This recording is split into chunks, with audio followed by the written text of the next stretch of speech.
video. Thank you. We can start. We can go. Okay.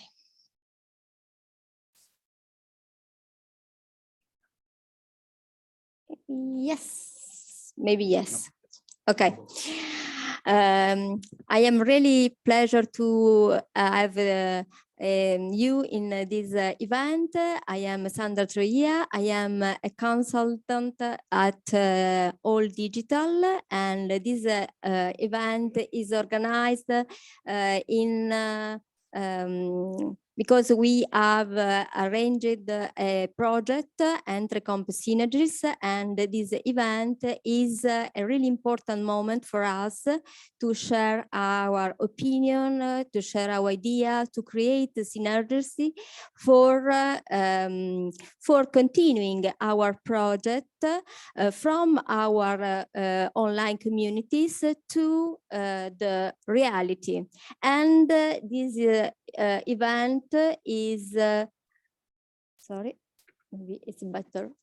This event is about, the artificial intelligence, and it is related with EntreComp framework and DigiComp framework, because there was an important upgrade in the version 2.2, and in this upgrade there was a really a huge focus on artificial intelligence knowledge, ability, and aptitude.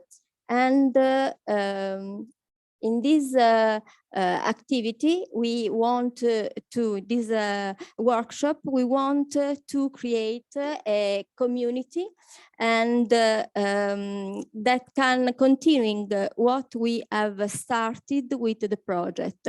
The EntreComp Synergies project is an initiative of the European Union and is led by Bantani Education, and the project partners are BIP, PIP, All Digital, Hate Raw Materials, Hate Food. And also we received support by Matera Hub and Tinky. Our idea was to, I don't know why, can you help me? Maybe, okay. In this project, we have followed the key actions, and we can try to present it. We have focused on engagement, and our effort was to engage different stakeholders. Also, we established a platform for collaborative initiative, and we invite you to be partner of this activity. You can apply to become a member of one of our COP. And also we want and we have tried to create innovative event for create a good integration with the DigiComp, EntreComp, and other kind of important competences. And also it's really important for us to create a network. For this reason, we have online communities that are active in our platform, EntreComp.com. And also we have instituting an international EntreComp champions to push this kind of model of mindset. And now you can, if you want, you can scan the QR code, and you can become a member of our community. This is the platform in which you can find information about our project. You can decide what kind of a community is more close to your interests. We have different community. Also, we have a community in Italian language. I am really proud because I am Italian, and also we have community in which we focus on digital competencies integrated with EntreComp skills. The workshop, in the workshop, we have 3 moments. The first one is an introduction. In this introduction, we will have on the stage Ellen. Ellen is the leader of the project because she is the director of Bantani, and she will explain us. We can share their knowledge about EntreComp, and also we can share an idea more specific about our project. Also, after we have the session 1, in the section 1, we will have on the stage Rina Buricari, and she focuses her speech on the update of EntreComp, and in particular on the artificial intelligence. In the section 3, our focus will be on artificial intelligence and education. In this section, we have many speakers, and we have again Rina, but in this section, she will focus on teaching with artificial intelligence and teaching about artificial intelligence. After, we have Thomas More University, Applied Science. Then we have Philip Borgelman and Litzel Bloomers, and she will speak about using ChatGPT for ideation and concept development. Also we have Christoph Bettelred of the SkillLab.io, and his speech will be about artificial intelligence for skills-based approach in education. And in the end, we will return on our project. And we have Solène Moutier and Ellen McCallum, and they will give us a concrete knowledge about the experience related with EntreComp and DigComp. Our workshop as an hybrid mode, and we want to be sure to engage participants that are in the room, but also participants that are online. For this reason, we have created interaction, and we will use Slido for this kind of interaction, and we want to ask you to be active in this activity. You can also find all resources, presentation and materials, EntreComp framework, and other resources that we collected in a folder, and you can access and use the resources that you can find in this address, in this link. For the event, we are using Slido. I want to ask you please to scan this code or to visit slido.com, and you can put the number 38839999. And using this platform, we can share our idea and we can collect our suggestion. I am really, I am the pleasure to invite on the stage Ellen McCallum.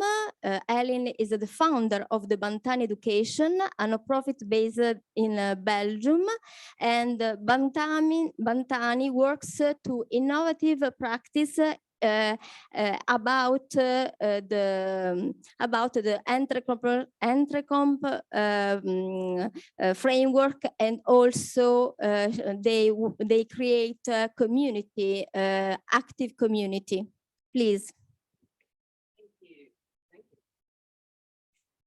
Am I up here?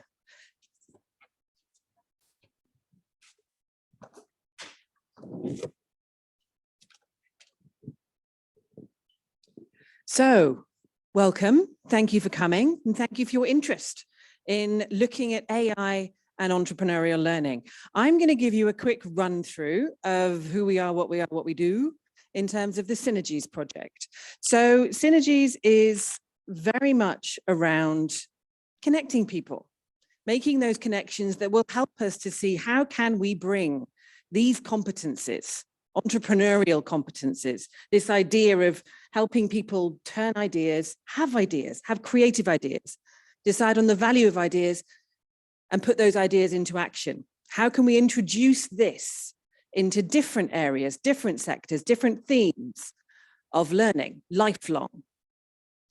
So we've had, happily, through the European Commission, support to develop these synergies, working with some fantastic partners across Europe. PEEP, all digital, of course, EIT Food, EIT Raw Materials, and Matera Hub alongside ourselves to really explore and see how we can create synergies, which, you know, it is about trying to explore what is the connection between entrepreneurial learning and subjects, academic areas, contexts, learning themes, industry sectors. It can be anything. We've done quite diverse synergies. But the main aim behind this is always because ultimately, it's like the word entrepreneurship. If you asked a room of 100 people, you'd probably get 50 different statements saying, oh, entrepreneurship means, but 50 of them would say business. And that's where being entrepreneurial is where we're coming from. And EntreComp is a common language to try and help us see that we're kind of aiming towards the same thing. We might be calling it different things. It's also a way of understanding, like with DigComp, how do we put this being entrepreneurial thing into education? How do we introduce this into learning environments, into different contexts? How do we introduce it into employability, like careers, like history, physics, all of these different areas? That's what we want to try and explore. And so that's where EntreComp was that way of trying to translate this into a way that people from different places, different sectors, different areas of this massive learning ecosystem that we have would perhaps see their way in. I'm not going to go deep into EntreComp. There's lots of stuff out there. EntreComp.com is your best source. But equally, you know, I think I'm speaking to an audience here where you're going to get the idea that being entrepreneurial is about having ideas and putting them into action for me, for others, in my community, in my employment, in my business. That can be different contexts for different purposes, but I'm creating value ultimately. The value I create may be very different according to the context, but I'm creating value using those skills. And I can create value almost any context. I can have an idea, I can put it into action. That's being entrepreneurial. That's what we're trying to introduce into learning. And why? Because sometimes that process of being creative, of exploring how to have ideas and put them into actions, needs a safe place to try it out in. And education particularly can be that safe space. If we're allowed to experiment, if we've got a safe place in which to try, make many mistakes, Mistakes grow brain cells. I love that. Brain connections, to be more precise. But if we've got that safe space to try, fail, try again, and learn from that experience, that's huge value. So these are the competencies that are in EntreComp. You can see here that sometimes people would call these hard to reach skills, thinking and acting entrepreneurially. This is what this is about. But sometimes when you talk to a teacher, it's like, how do I get these in? You talk to an educator, how do I get these in? And maybe it's more how to teach rather than I am going to teach, mobilizing resources or motivation and perseverance. Sometimes they come out of the how you deliver learning, how a learner shapes their own learning experience. So EntreComp Synergies is about trying to help people from many different areas see that these competencies have relevance across all learning, we argue. They are underpinning skills to try and create the change that we need to see, that we know needs to happen in our society, to grow social actions, to grow cultural actions, to grow economic actions, startup, not profits, hey. And to do that, we've had support from so many different people. And this is where the EntreComp community has come from a great multitude of individuals across the world, supported and driven forward by key actors here in Europe. And of course, All Digital being one of those that's been supporting us to create these synergies. You can see here the diversity of people involved is quite significant. And we all thought that it would be like, 90% teachers, but no, it's about 20% teachers from primary and secondary, 20% enterprise, 12% policy, and around 20% vocational education and training. The other bit's higher education. I can never remember the percentage for that one, about 15-ish. So the diversity in there is more than we expected. Do people engage in this community? About 20% click on something once a month, but we have monthly cafes, activities, etc., that go through there. Lots of different ways you can connect in order to meet people, connect, learn, get access to resources, share with others, and also get recognized. There is an award scheme out at the moment, but I'd like to ask a question. I'm speeding through because I'm aware of time. The first question that we have on your Slido is, which EntreComp skill do you think entrepreneurs need the most in the digital age? Now, because you can see that in your Slido, I'm going to skip back to this one so that you can be inspired. I'll give you a couple of minutes. Do we see the results on screen? Yeah? Do I see the results on screen, or is that with you?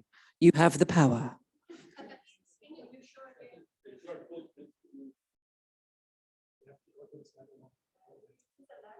Oh, okay. Sorry for that. My digital competencies are below par.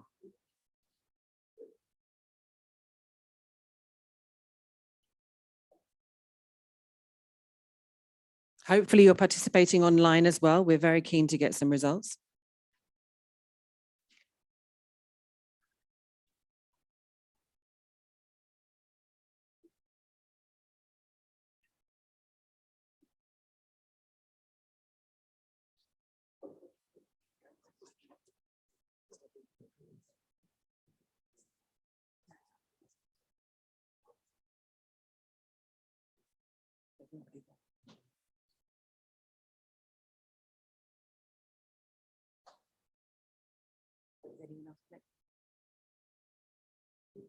So do we have answers? 43% say creativity. Oh, 25% resilience. It's coming up. It's coming up. Initiative 13, 12, 80. I do think that creativity, I always call it thinking round corners. We need that right now in life, work, the universe and everything. Okay, thank you very much. So I think there we can see that relevance, opening up these ideas of being entrepreneurial and the skills mindset associated with that is part of it. On a scale of 1 to 5, how confident are you in your digital skills for entrepreneurship?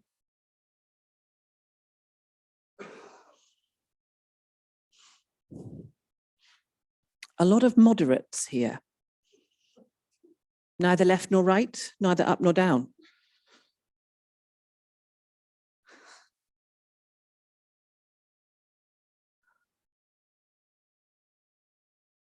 I always personally believe in a team approach. This is it. I always say with with any competence framework, I look at this and think, God, if I could do all of this, I'd be superhuman, truly superwoman. So yes, team approach. Basically, I employ people with the skills I don't have, and I do have. So moderately confidence gone down now to 43%. So there were some quick moderates, more confidence now. Okay. So let's move forward. Would you be interested in collaborating on an AI-related entrepreneurial project with fellow community members? Ooh, whoever came in first. We like 100%.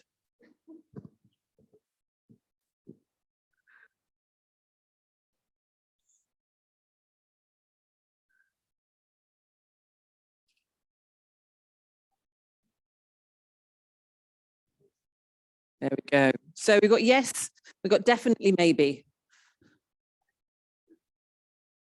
And nobody saying no. It is anonymous. You could have. You could have.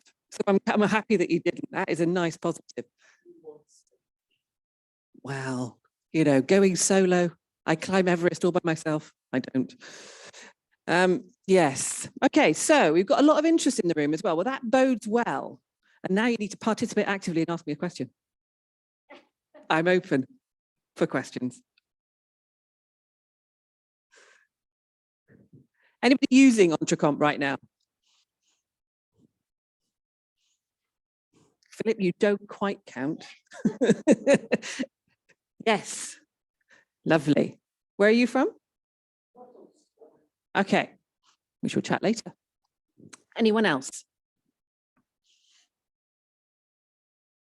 Stefano, you are as well. That's okay.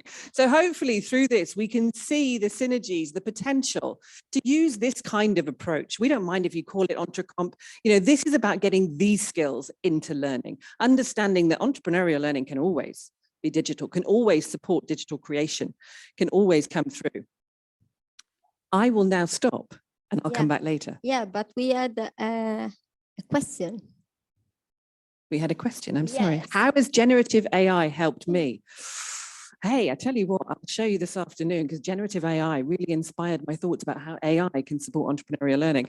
But I'll share a little bit about what we're doing with generative AI in Bantony with our partners and through our community later on today. Because actually, for someone who doesn't speak Python, these new tools coming through, natural language processing, I put in words, it translates them into, I don't know, ones and zeros, matrix style, and it comes back and just looks like magic. It's not, but it feels it. And so I get a bit excited by that, but we'll come back to that later. And we can consider AI as a partner project. Yes, AI is definitely my partner going forward. And if anybody wants to join, feel free. I've got cards in my bag and everything. We can connect. How can I reduce gender inequality is a very, very good question by bringing more women into it, by bringing more diverse thought, by asking more questions of AI about women, by challenging AI about the representation. My colleague sent through something earlier today, and she'd asked us an app called Midsummer or something like that. Anyway, image generator. Give me some pictures of an entrepreneurial mindset, right? No gender involved in that, yeah? What did she get? White males, all white Caucasian males, real Western European types. I rest my case. A lot of work to be done on gender equality. Thank you very much. Pleasure.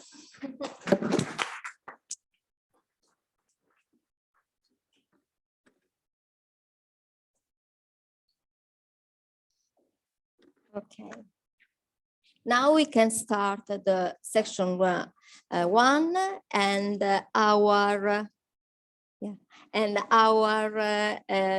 topic is update on the EntreComp 2.2. It's our pleasure to give the microphone to Rina Burkari. Rina is a lending expert of digital competence and digital education. And of course, she is the author of the update of EntreComp 2.2. Thank you. Do I get the clicker?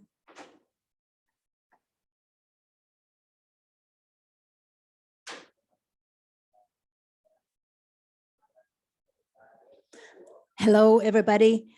Great to be here. I'll say hey, moi in Finnish because I didn't have time to learn how to say it in Croatian. Is there any Croatian in the room? How do you say it? Hello? Dobar dan. Very good, very good. So my name is Rina. Thank you for having introduced me.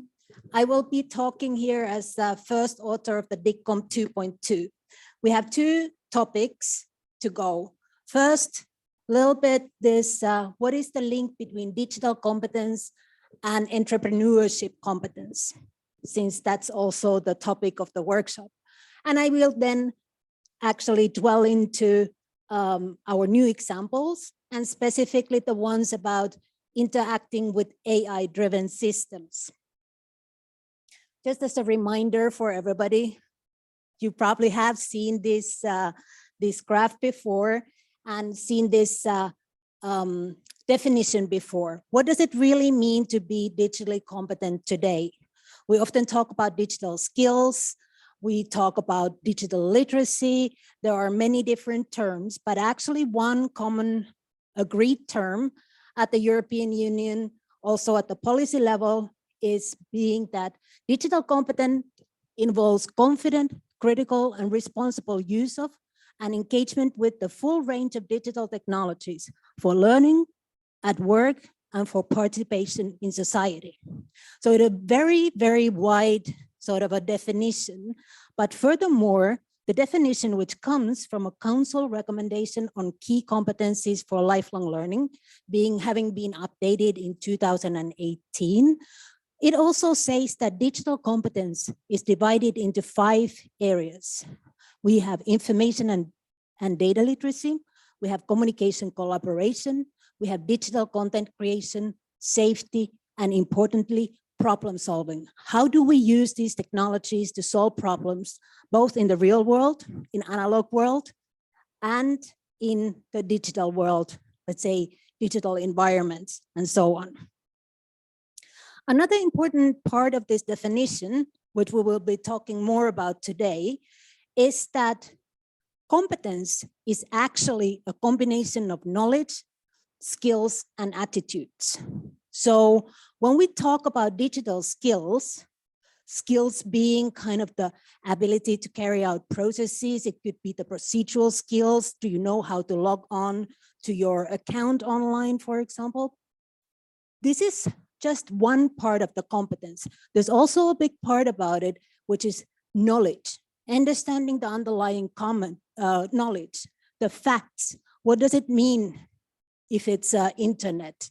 What does it mean if it's HTTP and so on? So it can be very technical, or it can be a little bit more, let's say, based on your interactions with these tools. But importantly, today, it is also about attitude, and attitude being an important component here.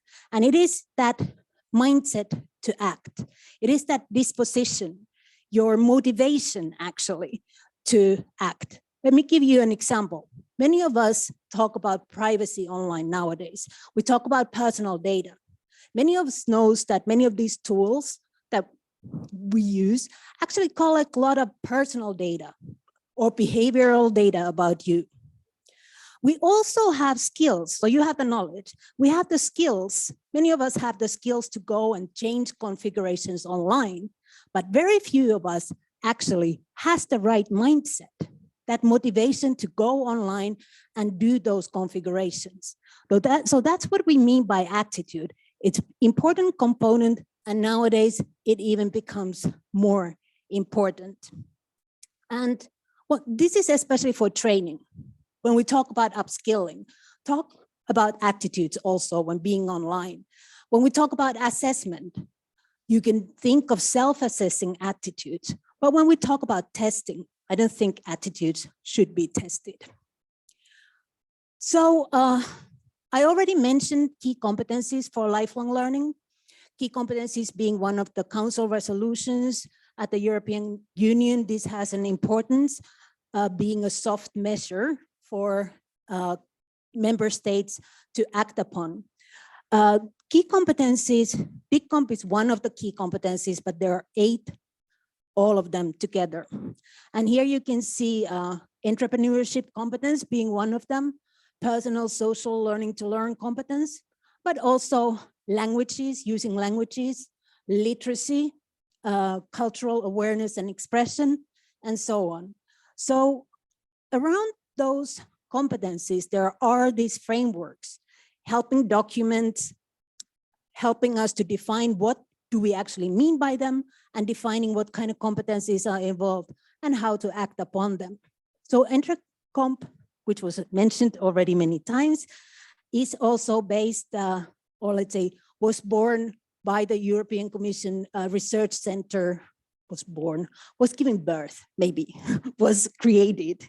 At the Joint Research Center of the European Commission, whereas Council of Europe has acted on language framework, which many of you probably are very familiar with, but also the really great piece of work, which is the competencies for democratic culture. If you haven't looked at it, please do. It has really interesting way of elaborating that competence. And so saying that DICCOMP, you know, there's those links, let's say, kind of try to show the interlinking of these competencies. There are a lot of things going through, but also I wanted to highlight that in DICCOMP, when I start talking about the examples, we have really examples that really embody the entrepreneurship competence. And here's the DICCOMP family.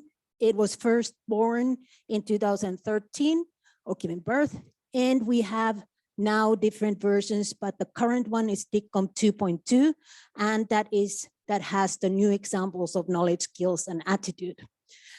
This is important update because we didn't change anything about the 21 main competencies that are there, but we gave new examples. We gave new examples about things that happened before, let's say, the update. After the 2.0 was out, there was a lot of things that happened around fact checking. We had, like, all of a sudden, a lot of these fake news started coming along. There was a lot about remote work because of the COVID, if somebody remembers that lockdown weird period of our lives. Both linked, actually. The fact that people worked from home, we needed to use these technologies for work, for connecting with family, for participating in society in general. And they're also the new thing, another new thing is really these AI-driven tools. AI having been around for so many years, but now actually today we are looking at it in a totally different eyes. And funnily enough, this came out March 2022. And today, when I'm reading the examples about AI, I'm thinking, are we behind? ChatGPT was not around there. I don't know if you have looked at the DICCOMP at all. Do you have a feeling? Is DICCOMP 2.2 behind, or are we right on with our examples? Behind a bit. There is a funny thing, like we are tomorrow having a workshop about generative AI. And we are looking at the DICCOMP and DICCOMP levels. And actually, we went through the examples with the very critical eyes. And a nice thing is that few words the terms might be a little bit outdated, but competencies are there. We're still thinking of the same critical, open attitude. We're still talking about same things. So let's, I'll get there soon. But yeah, this is an interesting times. We're moving fast, we're moving fast, and things like frameworks for helping us to support upskilling are moving slowly. By definition, this is how it goes. And yeah, so let's look at it. The new EntreComp has examples of knowledge, skills, and attitudes, like I said. I show you here 3 examples that are related to entrepreneur competence. And here, it helps us also understand what do we mean. The first one, knows that digital technologies and electronic devices can be used as a tool to support the innovation of new processes and products in order to create social, cultural, and/or economic value, also called, for example, social innovation.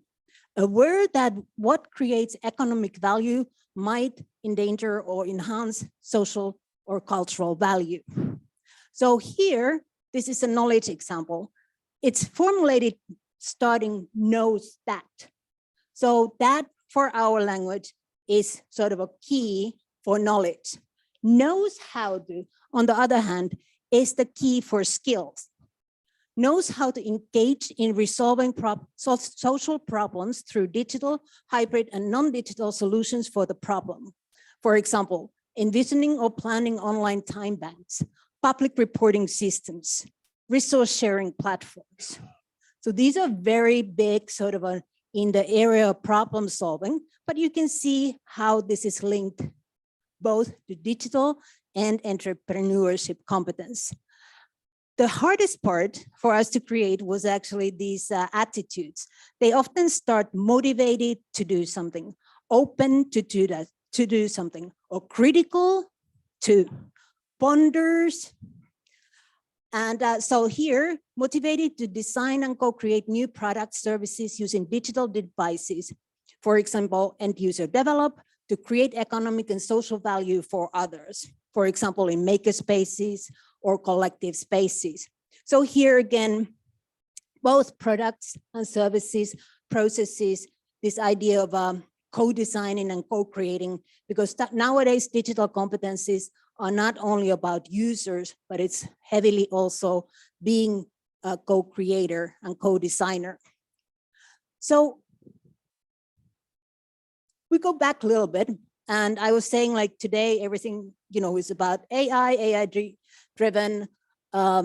social softwares, for example, and ChatGPT. So our research question was to start like, what knowledge, skills, and attitude do citizens need to engage with AI systems in a confident, critical, and responsible way? Again, at learning, work, and for participation in society. There is a specific appendix that has more than 70 examples that are really focusing on this. Importantly, here you see the 21 competencies, and for each competence, we try to come up with examples on the sphere of artificial intelligence driven applications. We started by creating scenarios. Here you see one scenario, very bad picture, but here's a Roomba, kind of a vacuum cleaning robot.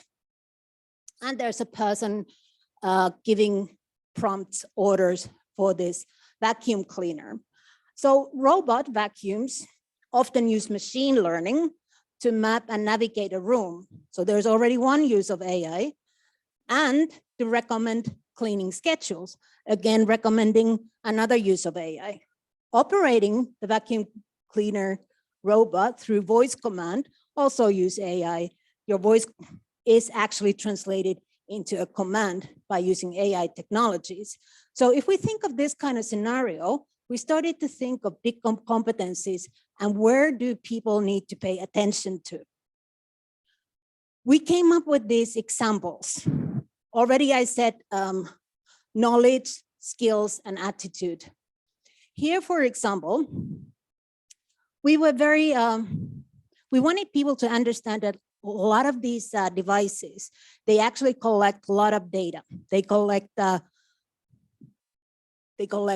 here 34, a word that sensors used in many technical digital technologies and applications, for example, face tracking cameras, virtual assistants, wearable technologies, mobile phones, smart devices, generate large amount of data, including personal data, that can be used to train AI systems.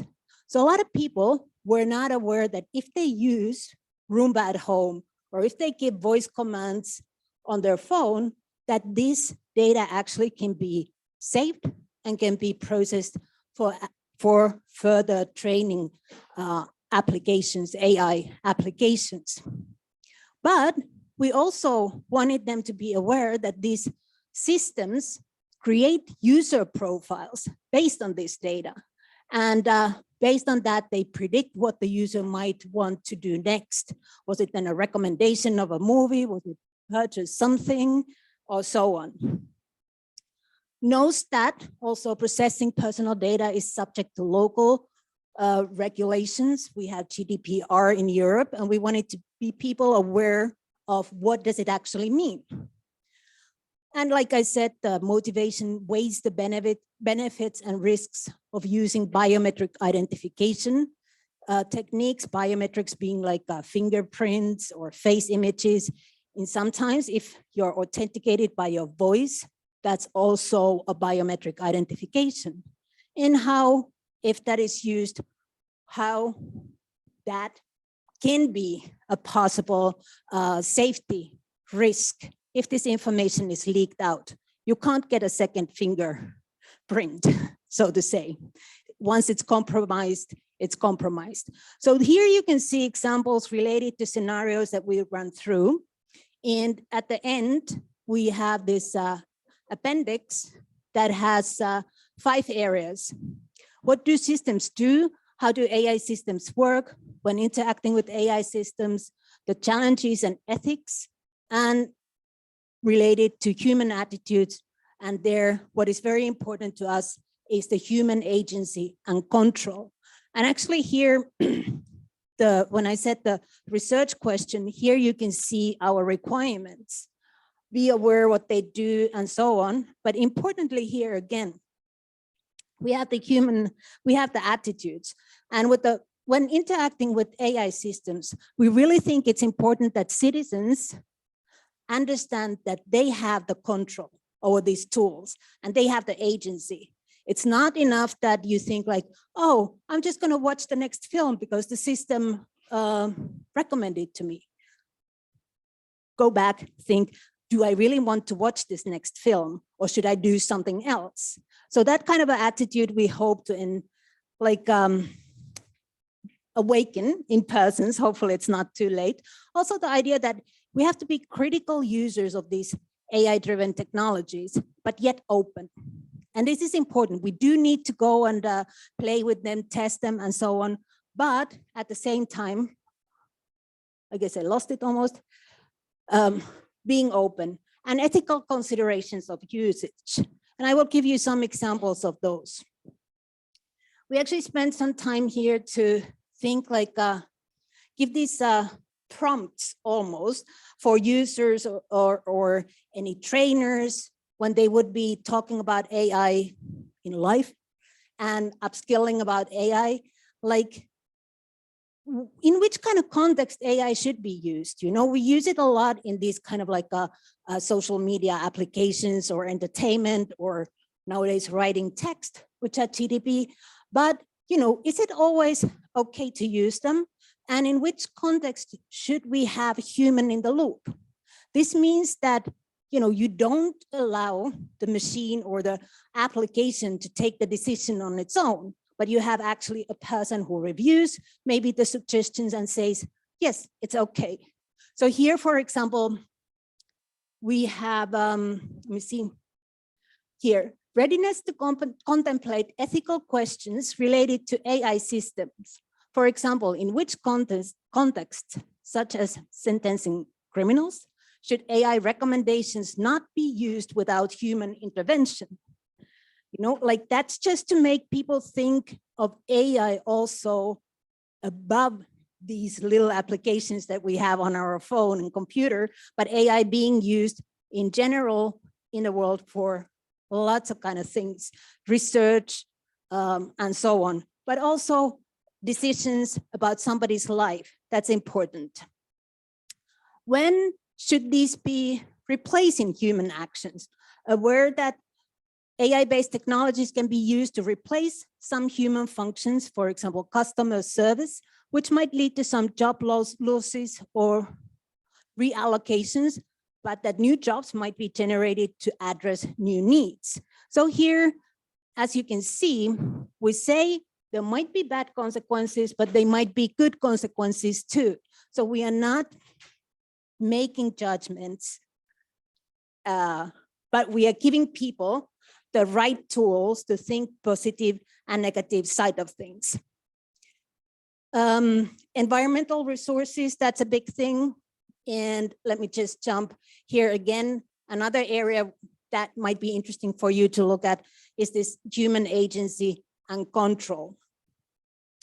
I already talked about open yet critical attitude, human in control.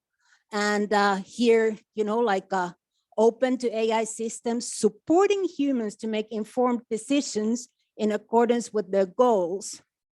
For example, users actively deciding whether to act upon a recommendation or not. So this is the attitude part. Here again, yeah, this is something that I wanted to point out. Here we talk about AI systems in many domains. They are usually not uncontroversial. You know, we use AI to help us to tackle climate change. That's probably the use that we all want to see it being used. But then when AI directly interacts with human and take decisions about their life, can be often controversial. We have this CV sorting software for recruitment processes. And often in education, we now talk about scoring exams automatically. And especially in the cases where that might determine whether you go to certain education or not. These are very controversial cases. And here we want to have human in the loop, and actually EU citizens have right to have human in the loop in certain decisions. So we bring out, let's say, ideas to contemplate on, but we also tell where EU citizens have some regulations and laws behind them to keep these systems on the right track. So here I have given you examples. And what do you use these examples for? Ooh, I'm behind the chairs. So these examples, we have all together, the AI ones and the normal ones, let's say, we have more than 250 examples. So these could be used if you're a trainer, if you're creating curriculum, you can use this directly to develop new material in your studies, or updating your already existing curriculum. You might have a DICCOM 21 competencies already there, you're teaching certain parts, but now you can add really the AI things to it quite easily, because we have created these examples and you can see what is the knowledge part, what is the skills part, what is the attitude part. They could be also develop pertinent learning outcomes. And here I wanted to say that these examples, they are not at proficiency levels. They are very simple examples, but not at proficiency, let's say, 8 levels that we have in DICCOMP. But if you want, you can easily create learning outcomes out of them, defining exactly like what level you should be, what is the autonomy of users, what is the complexity of the task, and so on. So that can be done. And you can just use these examples also in the class to pick up discussions, especially on the ethical parts, attitudes, and so on. So what is important to understand, these are examples. It's not an exhaustive list. This is not a course on AI. If you wanted a course on AI, you have many other sources. These are the, let's say, examples that we think today are important for citizens. Tomorrow, like I already said, this is 1.5 year old booklet. There might be some new needs that we were not aware year and a half ago. So please come up with the new ones. This is a work in progress, and we are all part of this community to create better definitions and understanding of digital competence. And here, nicely, I will end if it doesn't want to go. Anyway, it was just a picture at the end. No, can you click one more? Great. I will end here. This is the EntreComp is there really to create a common vision and defines what competence, digital competence entails today. But let's talk about it more and work on it. Thank you for your time.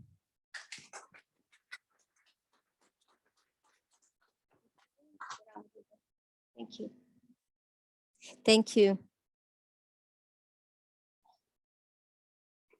Now we can have another section with the Slido. And the first question is, how concerned are you about bias and in artificial intelligence and other emerging technologies?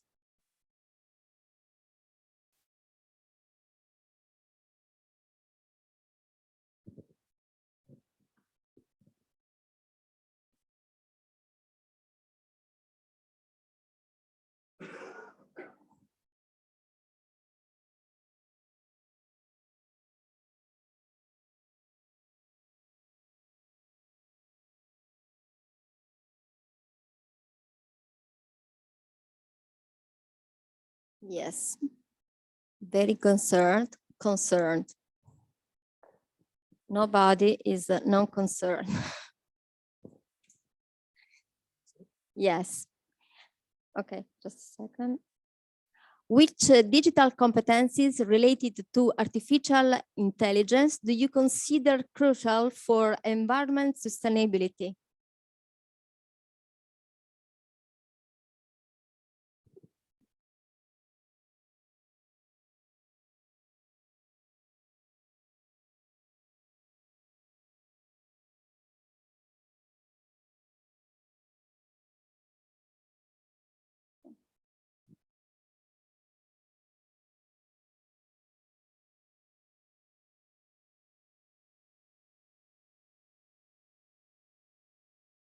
Yeah, all is related with data analysis, interpretation of sensor data. Okay, thank you. And now, if you have a question for Rina, of course.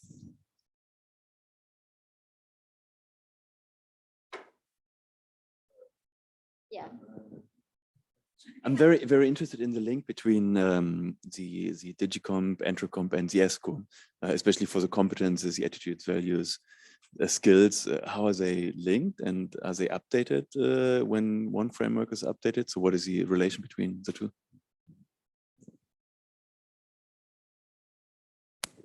Thank you.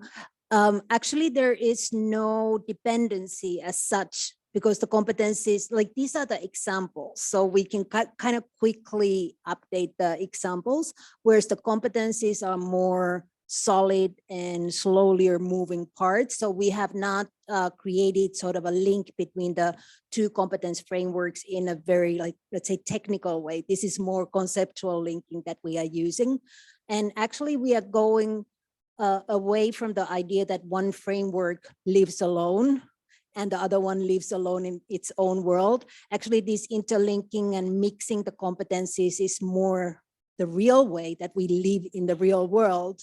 So that's why we are also talking more about the interlinking and intersection of different competence frameworks and different competencies from different, knowledge, skills, and attitude. It's an artificial separation, as you understand. This helps us to talk about concepts, but in the real life, it's a mess. So they are all linked, but for the moment, there's no technical link between the two. Thank you. What should we not teach regarding AI? We should not teach people to rely on these tools without any critical consideration. We should not teach, yeah, that I think that's what we should not teach. There's another one. A lot of people think AI to be too complicated, and they don't even try to look in its direction.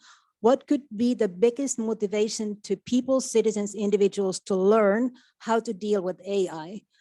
Actually, that's there's a lot of that when we created the EntreComp examples. We didn't want to actually talk about AI as a technology. We didn't want to go and say AI is machine learning. It is decision trees. It is certain kind of types of AI that is there. We wanted them to be just aware that it's the interactive tool that actually picks up on the data that you put in, it outputs that. So that kind of we try to simplify it. So we hope that the examples that we give, which are already linked to digital competencies that we have, help people to look into that direction without knowing whether it's AI or not, because that is not important. Actually, it's these tools and what data do they collect? Are you safe when you are using these tools? And then once you become confident, you know how to also take advantage of them. So that's a little bit in our sort of EntreComp philosophy. Thank you for the questions. Thank you, Reina. Okay. When you say the question, what should we not teach, is like to teach people not to completely rely on artificial intelligence and to teach them to think more critically. Then for my feeling, thinking critically becomes more important than learning how to work with artificial intelligence. So what comes first? What is priority? That's catch-22 or chicken or egg. Definitely you also need some knowledge to be critical thinker. And you, yeah. So I think the critical thinking is actually one of the competencies that goes across all 8 lifelong learning competencies. So that's something that we need to keep as a sort of a foundational role. If I can continue on that, yeah. Do you have an idea in how many curricula, in general, in education, critical thinking is like one of a part of curricula? It doesn't exist in Flanders, for example. So you're from Flanders? Yeah. Okay. Yeah, there is actually a very good study also by colleagues at the JRC. It came out maybe 4 years, 3-4 years ago. It was on problem solving and creative thinking. And, the critical thinking is often put together with that. And again, is it part of it or is it, which comes first? But there is also a curriculum review on that one. I don't remember exactly, but I can show you the link afterwards. Thank you.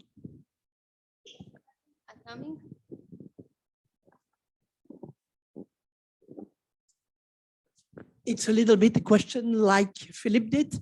I think before, when we started with EntreComp, with low-skilled people, we started to give them basic digital skills. But in the beginning, we didn't talk about security and about artificial intelligence because we were afraid to raise the fear of the computer. And that was the biggest obstacle. They didn't want to learn basic digital skills.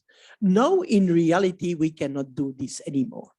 We have to learn them at the same time, basic digital skills and the awareness of artificial intelligence.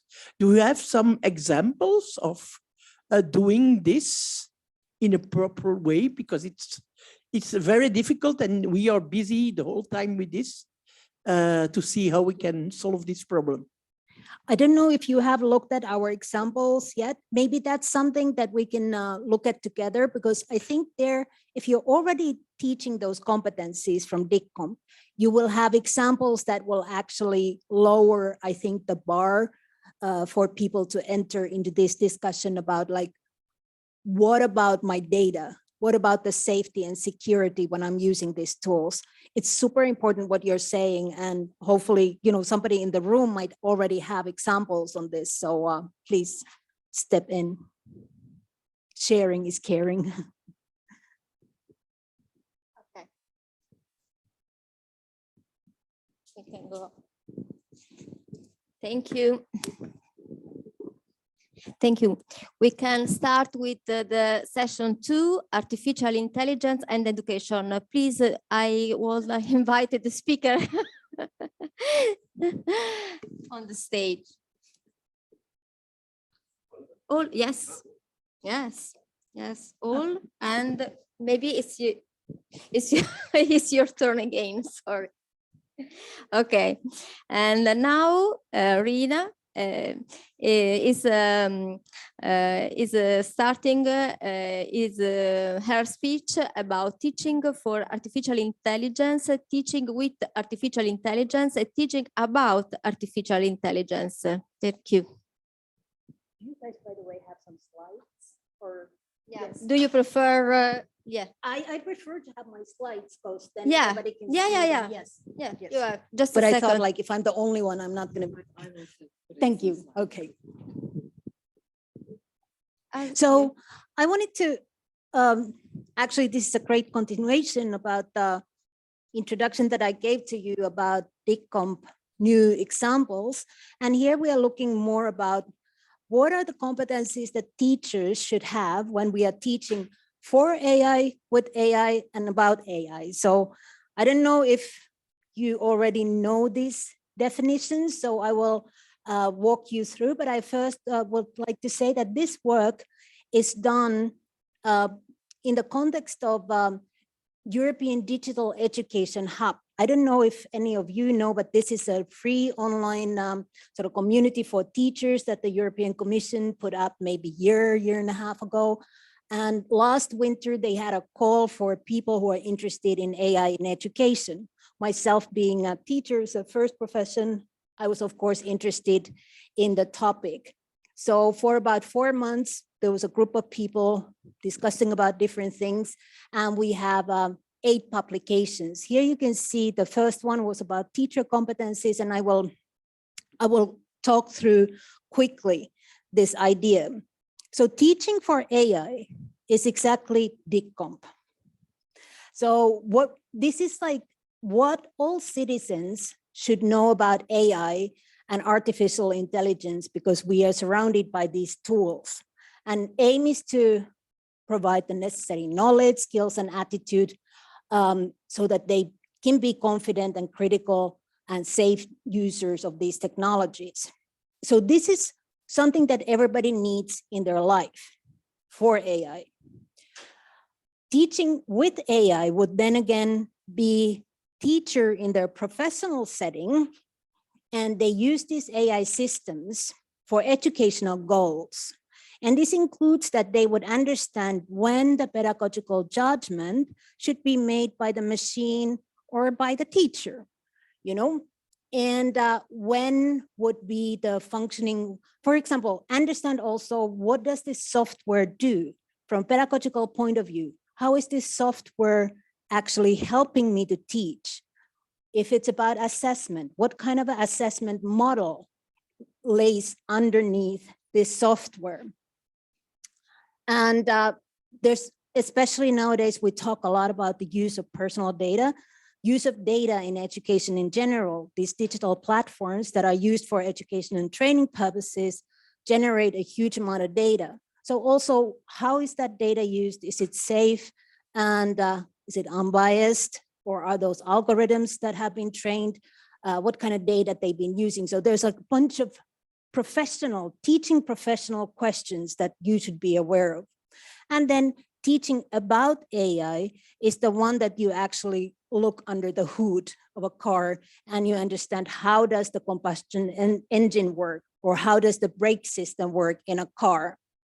So in this, the presentation will be available for you. So I'm not going through all these examples, but we outlined things, competencies, teaching for AI. There's a lot about the EntreComp examples that I just taught.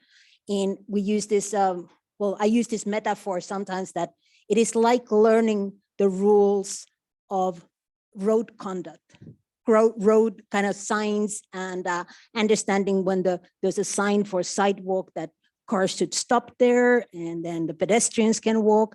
Notice actually the interaction rules of traffic. That's DigComp. Whereas when you talk about the competencies for teaching, it's a professional ones.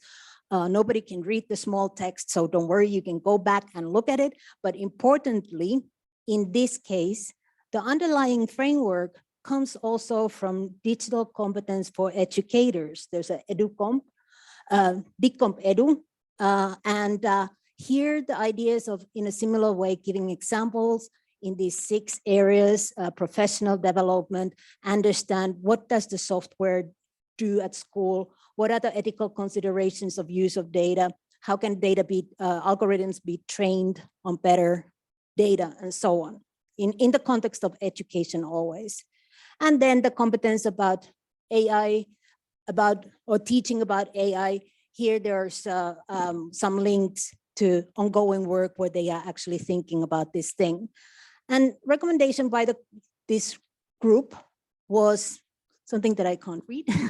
There are significant differences actually, like with these 3 different groups of competencies in terms of knowledge, skills, especially.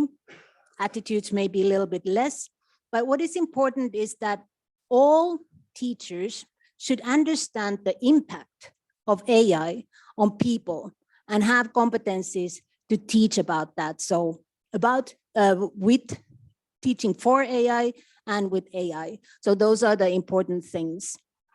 And just as a sum up here, you can see the 3 different teaching for AI, teaching with AI, and about AI.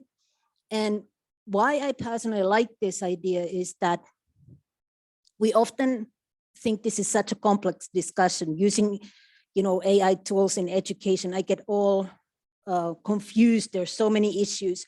But if we start actually putting things in the boxes and think, is it about knowledge about AI, or is it the professional knowledge using these tools to help me teach, help me assess students' learning, help me in the classroom management, and so on. So we can actually have better tools and better concepts to go ahead.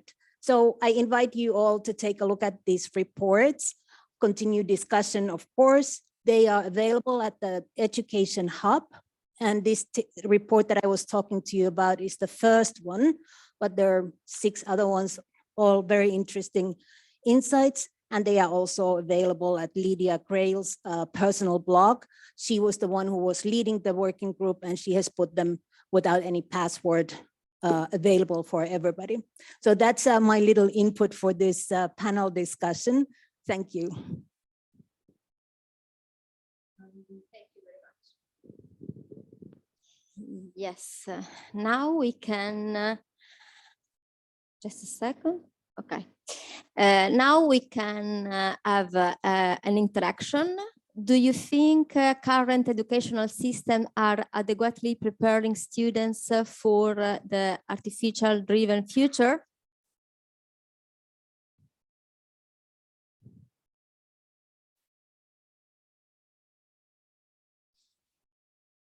Are you Yeah. asking? Okay. I think the message is clear enough. Strongly disagree. It's really interesting because I am a teacher. Is a is a good message for the education. Yeah. But also, I think this is where we come back to the age-old digital skills just not supported. Sorry, we come back to the age-old challenge that digital skills for educators are not there consistently, like in the general population. It's reflective of that, isn't it? And that's tough when it comes to new areas of development like this, because you say yes, it should, but it's hard, and it's training, and that's hard, And one of the other problems is that we might have in the curriculum that students have certain skills or knowledge about nowadays programming, for example, or coding, but then we lag behind. Do teachers actually have these skills to teach them? We should have a match somehow between the two. That's also part of the problem. Curriculums are very slowly updated, but teacher training programs seem to be even slower being updated. Just as a quick example, my children are going to school in Flanders, and they were given a school email, which is based in Gmail. And so they were given a task to email their teacher, but they soon all found that they had video chat and chat rooms, and the teacher didn't realize that they had access to that through just having the email. The school hadn't let them know. So that's, and you sort of think it's pretty tough when that happens. And that's a whole realm of knowledge that the kids need to have and understand and experience to deal with that, aged 8. So, yeah, sorry. Yeah, I want to say and add to that, it's like a game of catch up in a way that teachers see things happening. They want to catch up. They often try to do that on an individual level already, but then also policy needs to follow what we notice at our college as well. Maybe you can add. Well, yes, I want to say that curriculum design or curriculum redesign is one of the toughest things to do in education in general, because it's, it's solidified territoria of knowledge where at this moment, from the level of management and other colleagues acting differently towards all these newcomers like AI, saying what, and also AI, first we had being entrepreneurial, then all our students have to become more sustainable thinkers. They have to learn and work interdisciplinary. They have to, etc., etc., etc. And this operation field, this building is like, it's completely full, with curricula, and it's so difficult to intertwine it, for example, with these new skills. So I hope we'll find some interesting solutions or concepts in order to do so. I mean, I think the design of higher education, for example, where I come from, is not appropriate towards these new knowledge and attitude domains that are, that are asked by society, let's say. So me as a learning designer, I would rather prefer to create a new school or a new schooler system, which is of course totally utopian, but in some way it has that problem.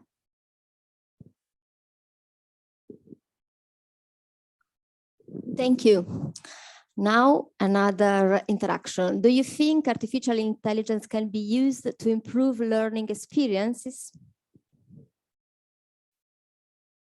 Yes. Mm.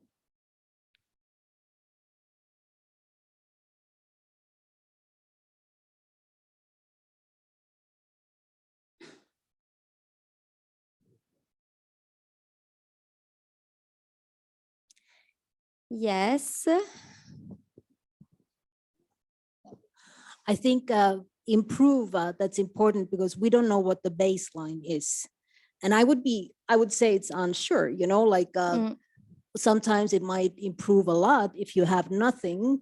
And if you're in a great school with great educators around you, some ChatGPT reply or experience might just be very mediocre, because it doesn't have anything personal. It doesn't have anything inspiring. It doesn't have the great experience of a person or professor, teacher who talks to you. So I guess can go both ways. I get quite excited about the potential to improve using AI. This is where it can go both ways, definitely. And I think the key here is, and this is, I'm still trying to understand this, training data. That database of insights, information, resources, whatever that we feed AI with in order to try and overcome some of the inequalities and provide more nuanced answers in a space where perhaps, for me, the teacher should always be there, but perhaps, they can't always be there. And then there are other things, that's where AI can support and guide, but it's whether you have AI answering your question or whether you have AI asking you a question. You know, and that's, again, you know, the different ways you can use AI. I'm not going to use my slides later, but this is, I mean, I'd be interested to hear from other panelists about how you're using this or how you see the use of this, and that's where. Yeah, I'll introduce myself later, but I co-founded an AI company. Yeah. And I think that the problem with that question is that it's very broad in various regards. It's a learning experience is very broad and AI is very broad. And I think the mistake, which is very easy to do, is say there is AI, but there's many forms of AI, right? There's different systems that do different things. And I think the best way really to look at it is a means to an end. So AI is very good if you know what you want and what the next best alternative is, and then you can compare this to what AI does for you. But AI is not a thing that creates something that will come out of what hasn't been there before. And if you don't know where you want to go, you can't judge and measure, so to speak. I think it's good. Like, I hate seeing questions like that. What do you think AI does? You know, like AI, like it was a person or it was an entity or something. In the DigComp examples, we actually wrote AI-driven systems because AI always has to be implemented in some context. And there are so many different kind of AI technologies. So AI alone, like it becomes, you know, an actor or active, you know, agency. That's, you know, I think we have to be careful also how we formulate our sentences when we talk about AI. So that's my 2 cents. Thank you. How crucial is to educate citizens on the ethical consideration related to artificial intelligence and emerging technologies? Yeah, extremely crucial. Yeah.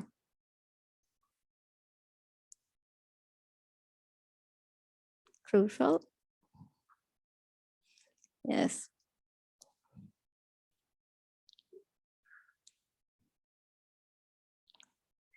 Extremely crucial. Yeah. Somewhat crucial. Oh.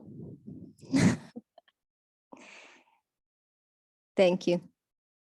And if you want to ask the speaker, now is Rina Rina turn, or we can go to the next speaker, and after we have yes because okay. Now we ask yes, Philip Bolgerman and Lizzie Blomers to speak about the using of, sorry, so using the, sorry, yeah, no, it's not my, okay, just a second. About their experience with concrete classes. I don't know if you prefer stay there or if you prefer. If everybody can see us. Yes, but there are people online. Okay. I guess the timing was right to present this case because your question was like, how can you use it in education? And we are here today to present a specific case of how we explored it, how to put ChatGPT into action, let's say. So we're very happy to be here, but also quite humbled because it was an experimentation in a way. But maybe to first quickly introduce ourselves. My name is Lizzie Blomers. Together with Philip, I work at Thomas More University of Applied Sciences. Most of my career, I've been dedicated to user research from a participatory design angle. So mostly looking into how can we involve people in design process, because after all, we're developing these technologies and applications for people. Then at least they should have a say in those systems that they'll end up using. And yeah, that's a bit of my angle. Philippe? My name is Philip, and I'm originally trained as an architect, but I became passionate with education, and I found a way to combine both. And that's why I look for education to see what really works, what really has impact. what creates learning gains, etc., for learners, for students. Voilà. Yeah, Oh, sorry. I think you will continue a little bit. We start with discussing more of how we actually met each other. In this case, we already knew each other, but how did we end up working together? Yeah. So we're gonna explain you our experiment, which took place in a track called Lab 2. You can go to the next one. It was with students from a professional bachelor course, Digital Experience Design.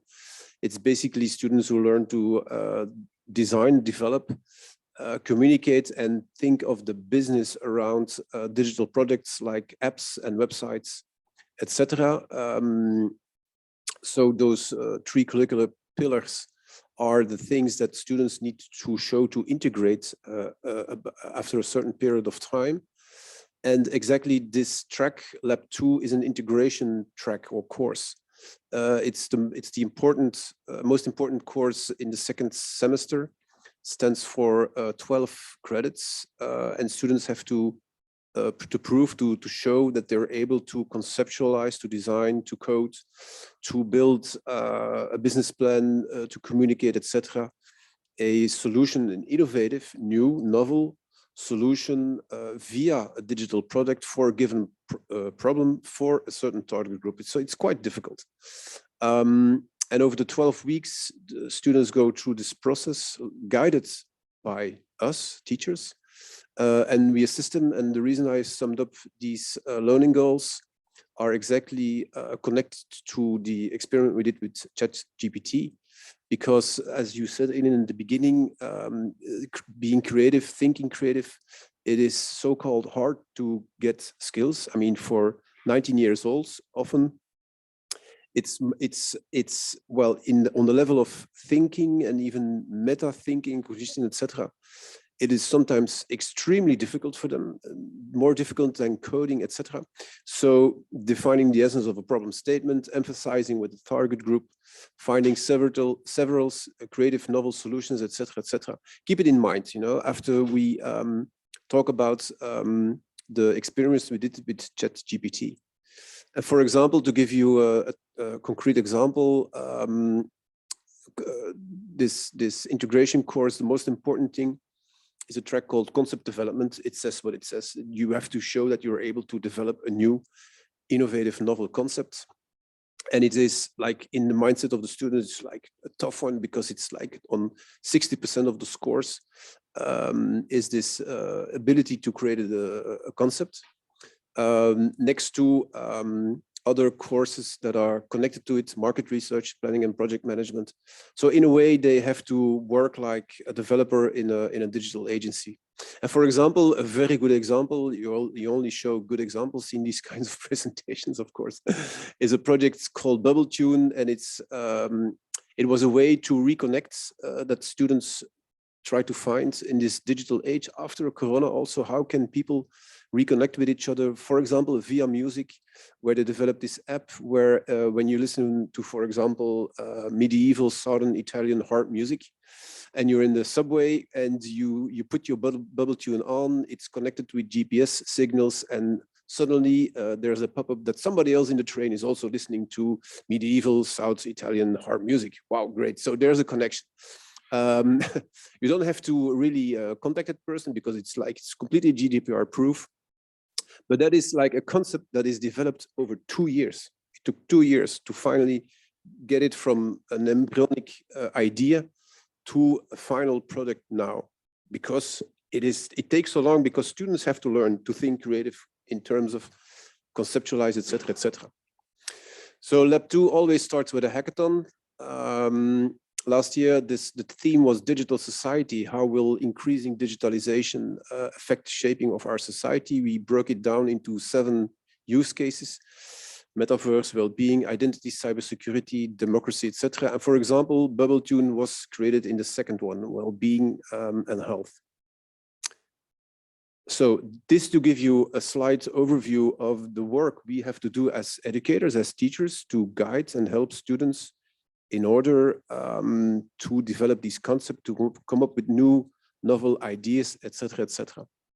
So this is from the moment the hackathon is there, the toughest part for the students starts, because of course we expect like rocket science, no, silver bullet, innovative solutions. So we put the, how do you say that, the level very, very high, and it's the most stressing part of this track for the students, because we're never happy with their concepts. We always try to push them as far as possible. So after the hackathon, an iterative creative process just to come up with the concept starts. It takes weeks until we say at a certain moment, okay, this is good enough to develop into a digital product. And then we did the experiments. Yes, I myself got involved in this case through the research project called Campus Lab. So we're two labs meeting in a way. Campus Lab is one of the research projects that we do at our expertise-centered digital sustainable business and digital innovation, where it's placed in the third column that you see here in our research tracks that we do on creative production and digital experience. And in a nutshell, in creative production track, we look into how new technologies change the way we make media content and change the way we tell stories, mainly now looking at extended reality, virtual reality, augmented reality, and so on. And more recently, of course, also generative AI. It's inescapable and also important to look into when it comes to storytelling. A couple of projects that we're doing on deal specifically with the role of AI in content production. In Untapped, it's more on multi-platform publishing, trying to make media content for various channels. In Media Genie, that's recently accepted, we'll look more into the use of generative AI specifically for media and entertainment purposes. It will become clear why this is important for the case. The other research tracks that we work on mainly look at the other side, the audience side of things. How does this new technology lead to new experiences? Can it help to foster learning and participation? But then on the other side, how do we capture how people experience this technology, and can we involve them in the co-creation processes around that? And that's where Campus Lab comes in, of course, because here we look specifically at how can we involve young people, and then in first place, the students at Thomas More in these co-creation processes. We try to look at new methods to co-create with them, and also to assess the impact of technology. And yeah, that brings us to the case of today for EntreComp, because we met each other in the context of this case to, in first instance, to explore one of the use cases for the hackathon. As in Campus Lab, we were also looking into meaningful work, and as students derive a lot of meaning and purpose from their voluntary activities, but they also find that important for their future job. We wanted to co-create with people from the workplace, HR departments, to look into how can we develop new digital solutions that also support young employees. So it became a use case for the hackathon and the design journey for the students. But then we also tried to saw an opportunity to collaborate in terms of methodology, because we were doing these projects on generative AI, and wanted to explore together with the students on how can generative AI then support them on their creative journey, as they do in design in the lab too. Of course, if you look into creativity, that's linked to entrepreneurship. It's been pointed out before, and it becomes very evident when you look at the original definition in psychological research on creativity, which is, yeah, you don't only look for new solutions, you also want to make them effective, that they actually address a particular problem or a challenge appropriately. And that's a key component for entrepreneurship, that generative AI could potentially play into. It holds that promise in a way to democratize creativity, but there's also many obstacles and risks along the way to actually reach that potential. If you then look at generative AI specifically in the research projects that we're already doing, we look at AI in content production in a more general way. But what we noticed is that a lot of the tools that use generative AI, such as ChatGPT, but also copywriting tools that use AI models at the back end, they really give this opportunity of AI to become a partner in the design process. I understand the critique of let's be careful with making it an actor, but it does become something to an entity to interact with throughout your design trajectory, as it could play a role to spar in from the idea generation to selecting your ideas and then working them out and visualizing them. It has that capability of creating content and could be meaningful there. But since it's so recent, there's a lot of exploration to do. I searched whether there were already alternative research articles available on this. And one of the interesting ones that I found is that by Tollander and Johnson, who actually involved interaction designers in a design brainstorm with generative AI. And he lays bare some of the things that we also encountered in our case, as you shall see, because it has that capability to deliver you ideas very fast, to give design alternatives if you have already presented it with a concept. But the designers involved, they also show concern about that speed. As human reflection takes time, maybe the whole given of generative AI, that it gives you something so fast, it might narrow unintentionally down your design space too quickly. Have you focus on a particular solution too quickly and remove room for reflection. It may have also difficulty grasping the design context if you do not give it sufficient information about the situation you're dealing with. The answers that you're going to get from something like ChatGPT will also be accordingly. It's higher chance of it not being appropriate for the problem you're trying to fix. And what they also point out is that it's really a language to be learned. If you want to talk with the machine, how does it understand you?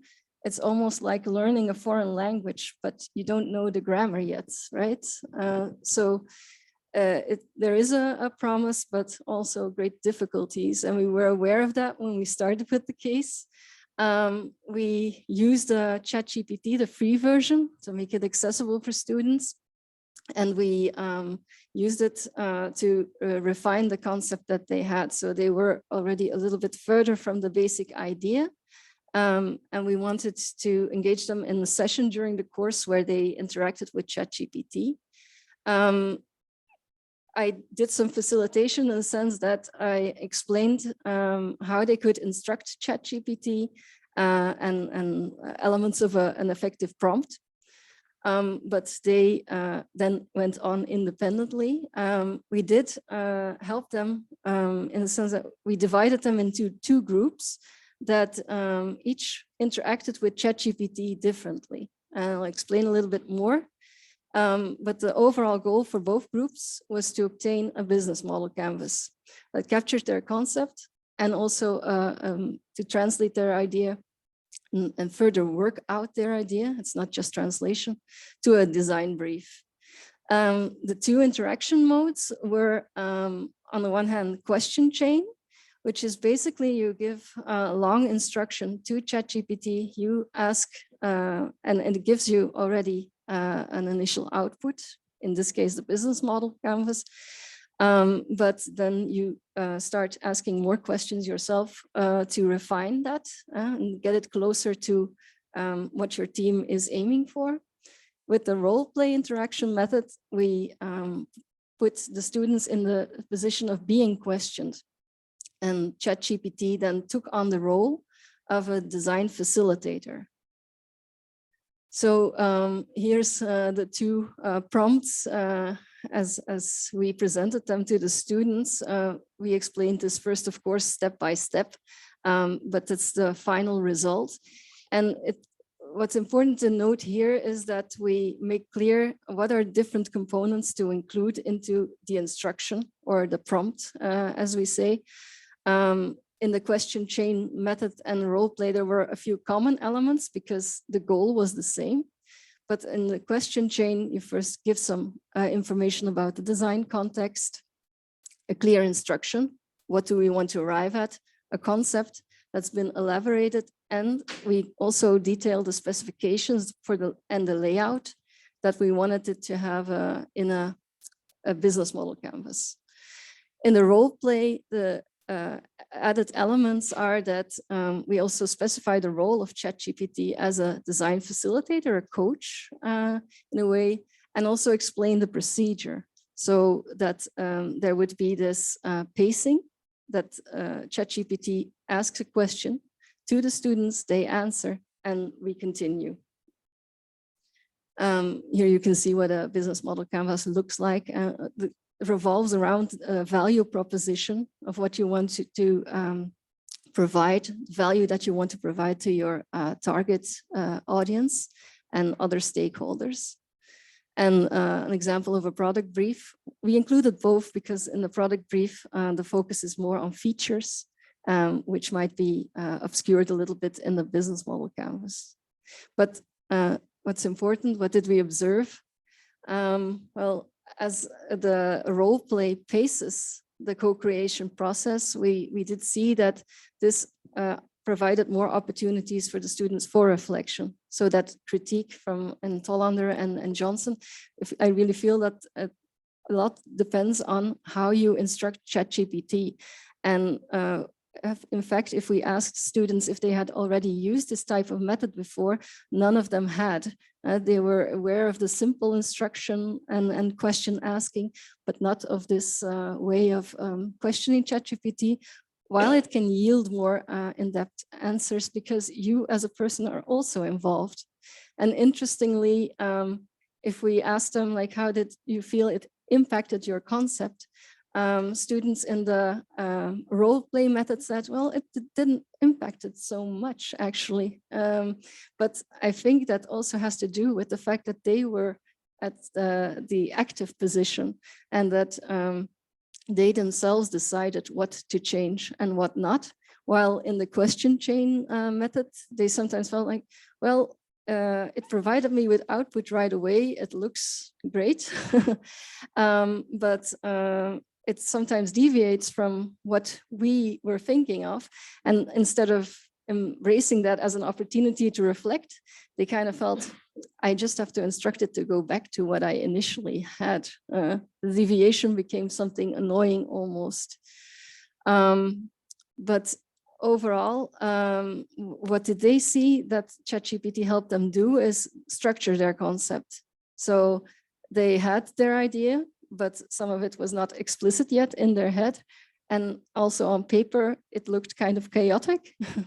And having it put in a business model canvas, it revealed like, what have we not thought about yet in this process, mainly also from the business side, revenue streams, payment models. That was also something that they hadn't considered yet. Okay, so to end up and as a general reflection, I thought it would be nice to share how we both experienced it as educator and researcher. Mm-hmm. Am I first? Oh, yes. Yeah. Well, it's written there. My concern as a teacher is it has to do with this human competence, let's say, of critical thinking, well, human in the sense of for a person itself, in order to define, for example, using ChatGPT or something else, with what is good or not, or what is like new, well, what is novel, what is in terms of ethically considerations also, etc., something good, because my first observation using during the experiment was the smile on the face of a lot of students, understanding, wow, this is an incredible, strong thing that will help me, instead of looking and searching for weeks and weeks and weeks and always going into debate with my teachers. Now suddenly I put in something in this machine and something comes out that my teachers find, well, finished, okay, check. Because basically, I mean, that's what students, most of them, do when they go to school, you know. It's this interaction that you have. I'm giving you an assignment and you have to prove that you're good into something, and I'm giving you grades. Finished. I'm sorry, but it's like, in the most cases, most of the students act that way. So that was my first observation regarding that. And another one was also, well, if a machine is capable of doing what I have to do, like, but over a period of weeks, and machine is doing it like in 2 minutes, what is my role in the future regarding that? So that is what I'm most concerned about, where the space will remain for students to think, for example, to have the ability to think critical in general, but also in relation of using ChatGPT to do their study. Because the thing is, and it's good that we had the opportunity, well, we created it, to take our time also to set up the experiment and to reflect on it, to think on it, and afterwards also to review on it. So that these types of observations are now available. But students not only work in our class, they also have other classes where this time for setting up some careful experiments is not there. And my colleagues from all the other courses, whether it's coding or designing, etc., saying this is like really an issue that we should take into hands, because students are using it for everything throughout their whole study, even in writing personal reflections. It's incredible. I mean, we of course we have software and even in OpenAI as a ChatGPT corrector, where we can more or less easily find out if something is written by a machine or not, and even their personal reflections, where you ask them, what did you learn?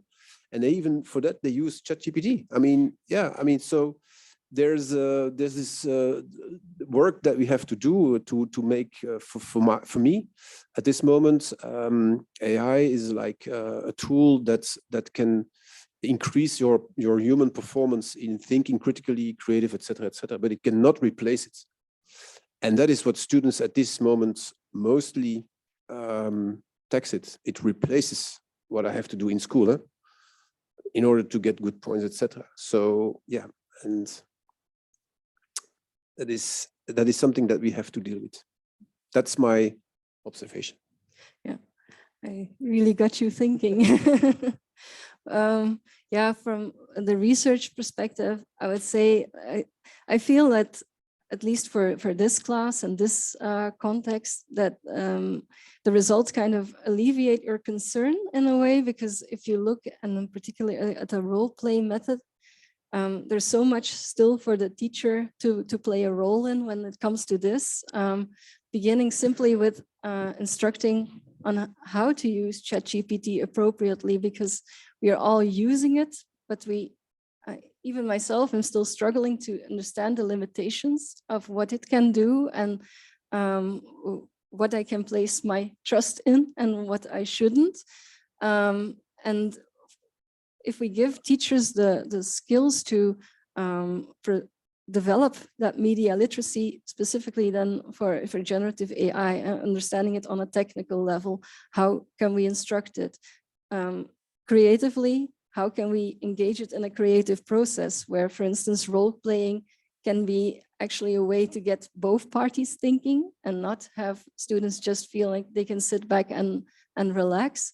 And then there's the critical part of media literacy, where you look critically at what type of content is produced here. Is there maybe an inherent bias there? I feel that then it becomes like, could become sort of a love triangle between teacher, AI, and student that does have a purpose in the curriculum and avoids the strategy of just saying, we're gonna ban it. We're not going to mention it. They will be using it in the background then. So maybe it's better to bring it to the foreground and try to make it a meaningful encounter. That. Sorry.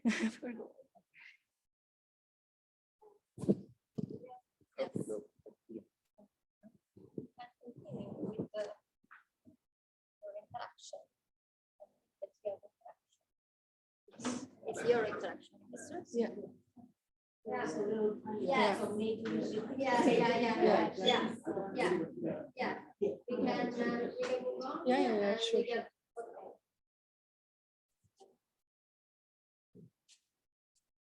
Okay, maybe if we have time, we can go back. Okay, now it's the stage is of Christoph Bertlet, the skilllab.io. And Christoph is a co-founder of SkillLab, a company based in Amsterdam that specializes in developing artificial intelligence-driven application for career guidance and education ecosystem. Thank you. Great, thank you. I'll get up because my last coffee was too long ago. I had some questions prepared, some Slido questions for the very beginning, just to basically not answer, but keep in the back of our minds. We'll skip that in the interest of time. So quickly about myself, Christoph, as mentioned, I'm one of the co-founders of SkillLab. We're based in Amsterdam, and we normally build career guidance software for governments. So that's our core business, is really guidance system, getting people into jobs and educations, and mostly on large-scale governmental projects. But we also work in very interesting EU projects. I think we can skip this and go to presentation straight away. Okay, one of those is AI for all. I'll get back to this later. So what we believe and what we've seen when we started really working on what we do at SkillLab is that thinking in titles is very ineffective and marginalizes people. So take a CV, any CV, right? What you'll read on a CV is the title of what somebody was doing, maybe what they studied, and something else they've been doing in their lives. If you look at that CV and try to get a sense of what that person has been doing, just look at it, you probably have some idea. And then you look at that same CV with a different brand on the CV and you have an entirely different idea, right? If you look yet at another brand, everything changes. Nothing changed in terms of semantics, right? It's always the same letters, always the same words on that same CV. And now picture you have a CV without a brand. So when we started SkillLab in the early days, that was 2015, 16, that was the European refugee crisis, if you remember. People came to Europe and they didn't have any brands. Nobody knew what they've been doing. The only thing they brought were titles, and they weren't naked. Nobody knew what really they've been doing. I'm an entrepreneur. If my company is not known and I put on my CV entrepreneur, what do you think I was doing? It's very difficult to grasp and compare, right? If you study something, that's a university close to where I was born. Nobody ever heard of that university. If you put that brand up, everybody thinks you're a genius, right? What might have changed? Nothing. Effectively, right? But the brands change and you assume. You're doing these mistakes of assuming all of the time. Community work. A lot of our users, people that we serve, find help, employment, education. They did caring responsibilities. They were taking care of families, doing household work. They did informal work. Sufficient amount of skills they got from all over their lives. But how to display this, how to visualize it, so to speak, on a CV. So if you look at the other side of job markets, there you have the ads. And these job ads are horrible, right? If you really take the time and grind through these job ads and the level of quality information you find in them, it's a nightmare, really. The way this works is you go for brands. People have a tendency to go for brands, employer brands, they're called, right? You recognize a famous employer, you want to work there, right? Some of these employers have a real problem with too many people applying. Small employers, if they come up with ads like you've seen before, they really struggle. So on the one hand, the one corner, we have bad CVs. On the other corner, we have bad job ads. And this is an efficiency game. So remember, we normally work in career orientation. How do you match these people? The people that match these are so-called career counselors or career guidance staff, or every country has their variations of naming them, but effectively people that help people find jobs and education. And that is a very, very tricky business. Think of a CV maybe in another language, think of a CV being incomplete, think of cases where there is no CV at all, and then think of very incomplete labor market information. An alternative, digital technological alternative to matching people and jobs is so-called matching engines, right? Beautiful systems that basically take information in and put information out. But what they all rely on, or many of those rely on, is parsing technology. Going back to the CVs, so you're reading a CV and you're assuming that a waiter has the same skill as another person which has waiter on their CV. And that's wrong, as we'll see later. The answer is simple. We live in a skill-based economy. And I say skills because I'm lazy. If you remember Rina's presentation, it's actually competencies.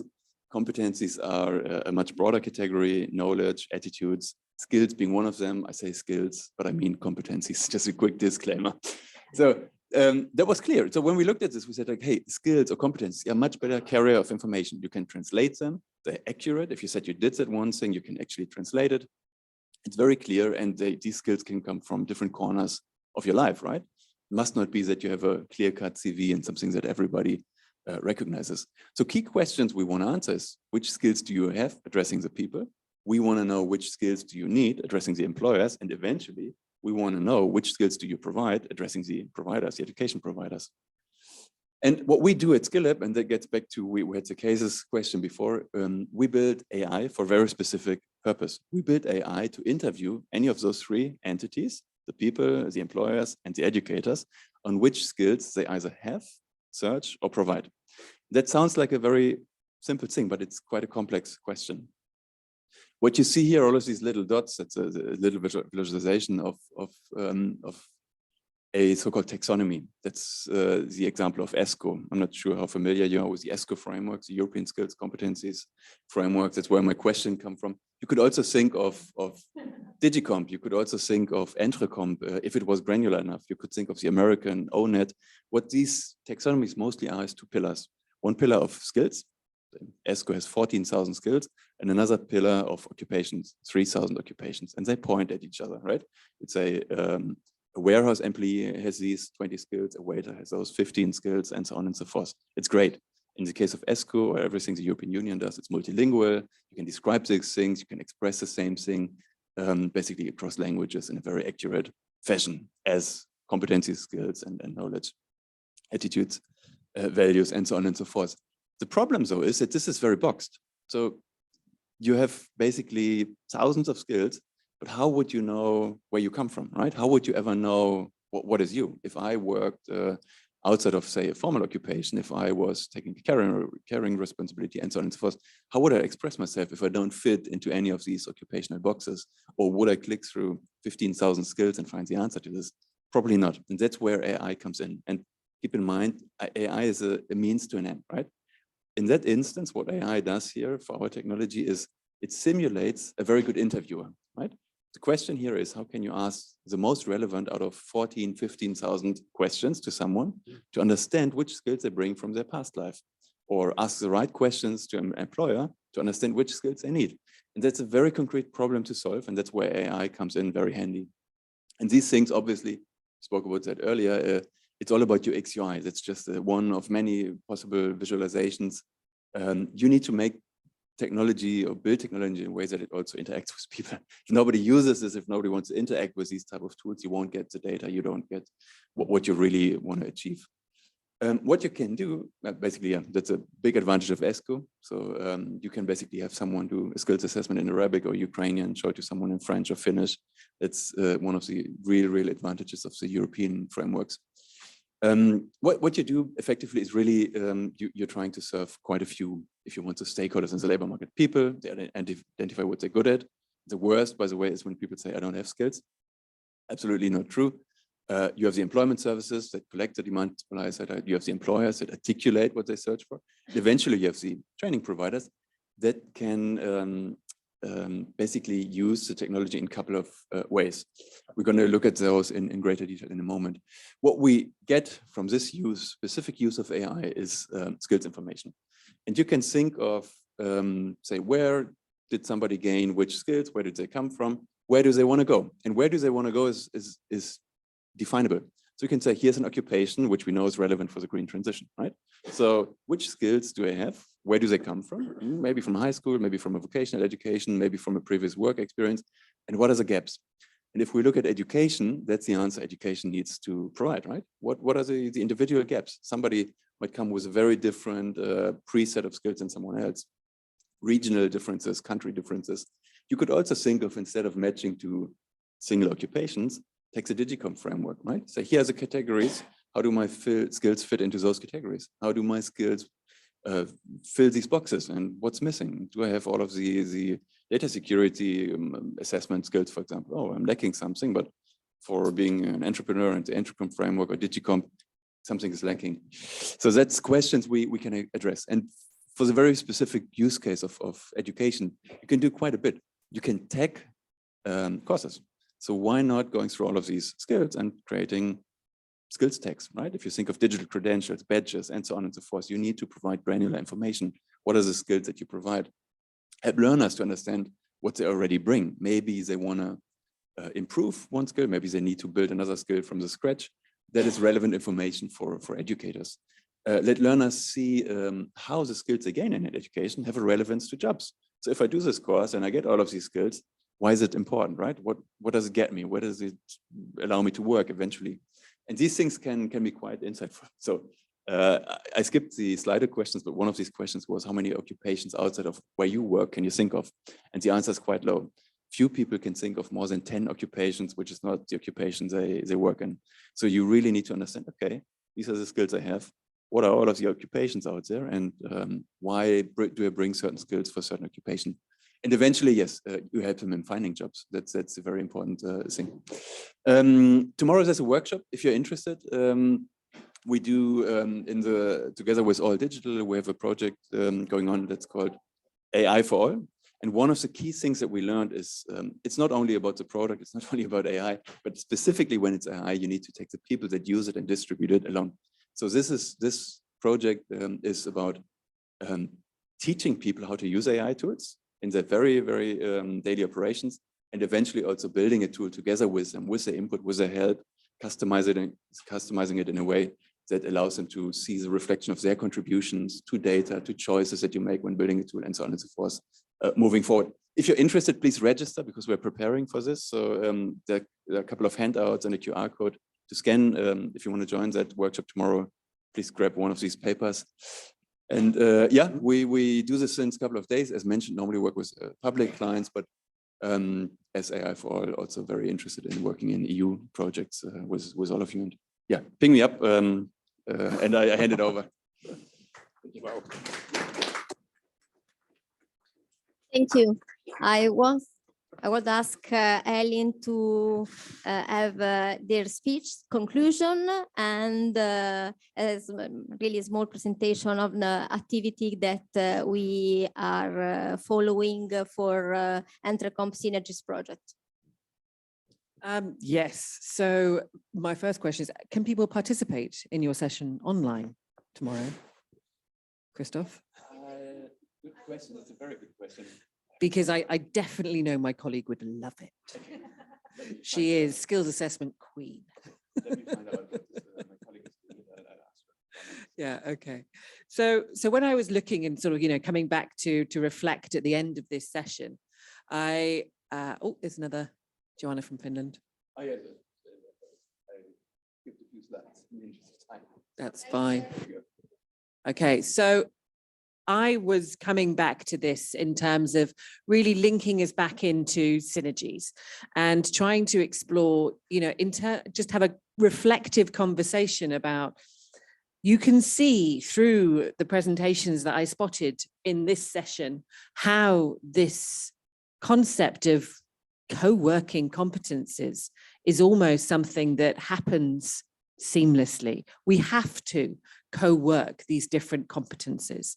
These frameworks are, as Rina said earlier, slightly artificially divided for the purposes of helping people to understand these individual key competencies or competencies that have been defined.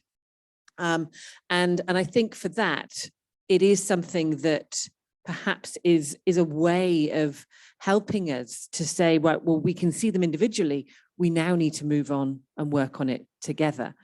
I kind of want to bring in one of my colleagues here, because one of the examples that we have of a synergy working across entrepreneurial and this whole sort of realm of STEAM is very much, you know, girls go circular. And Solène, one of our partners in the Synergies project, is here. Sadly had a bit of a nightmare getting here overall, but I thought maybe, thank you, Christophe, I could hand over just to you to say a few words about Girls Go Circular and also your view on how you see these synergies being developed across these areas of framework. Yes, thanks a lot. I mean, yeah, I'm sorry I arrived really late, but I'll be giving a lightning talk tomorrow. So if some of you are more interested in the Girls Go Circular project, please do join. So what we do in the project is basically we have this online platform where we train girls, particularly in Europe from 14 to 19, on the topic of the circular economy. And we use this topic, which is very close to their heart, to then equip them with digital and entrepreneurial skills. So I think this is something very relevant for which we use EntreComp and EntreComp to really identify the key competencies that they will need in the future to find a job, and to frame it in the context of something that they really care for, which is, you know, how to, you know, make the economy more sustainable and yeah, generally. And where we find it very useful to use EntreComp and EntreComp is also to communicate this to the teacher, that they have to fit within their curriculum those competencies. So we look at, you know, looking at EntreComp, it will be more developing a vision, seizing opportunity, mobilizing resources, mobilizing others, working as a group, building a business plan, such as the business Canva model that we looked at before. So those are really like concrete example of skills that they manage to fit within their curriculum. And where we make the connection now with the new technology is really in terms of having the challenge of having teachers who tell us that they don't feel like they can teach those skills in terms of digital tools. So we aren't so involved so much with AI yet, but I definitely see some similarities in terms of reassuring the teachers and supporting them in getting those skills, so that then they can train the students who often are much more comfortable with those generally than the students. But anyway, I won't hold up with you, but if you're interested, please join the lightning talk from 5 to 6 tomorrow. Thank you. And exactly that, you see this blend of how it needs to work seamlessly. So when we look at EntreComp, it's one framework. But when we look at something like the SDGs, you can see how all these frameworks are really relevant in order to create the actions we need to achieve, we hope, you know, work towards, we definitely need to, by 2030, these SDGs. And you can see that, you know, you need to be entrepreneurial, digital, green. You need to have the life competencies, those social competencies, the ability to learn how to learn, the ability to reflect as a citizen, to think about the democratic culture that you're supporting. And that's where you find all of these, which were much better presented in Rena's presentation, I have to say, these different frameworks that there's quite a lot of them now, but they do complement, even though they are separate. But you need, you know, as an educator, it can be helpful to think about what is in this key competence that all member states have signed up to introduce into the learning system. I wanted to then say, look, when we look at the principles of entrepreneurial learning, we defined this through NATI project called EntreComp Edu. We looked at these principles, and this was way before I'd ever even heard the phrase generative AI, or understood that I could do something with AI that didn't involve me learning how to code, which was a long shot at best. When we look at this now, creativity, bringing the real world into learning, looking at building collaboration, value creation, looking at understanding how students can create value, looking at this reflection and making learning more visible, making learning more explicit. We see increasingly how AI now has the potential to enhance those principles in learning, which sometimes can really make a bit of a difference between whether they might happen or whether they really do, or whether they happen in a way that's truly aligned to the relevance and context of that learner, so a bit more personalized, or whether they're more generic. And this is where, going forward, I did look at my timing on this and I did compact. These are some of the use cases that we see coming through. And, you know, hey, in about six weeks, probably add a whole load more.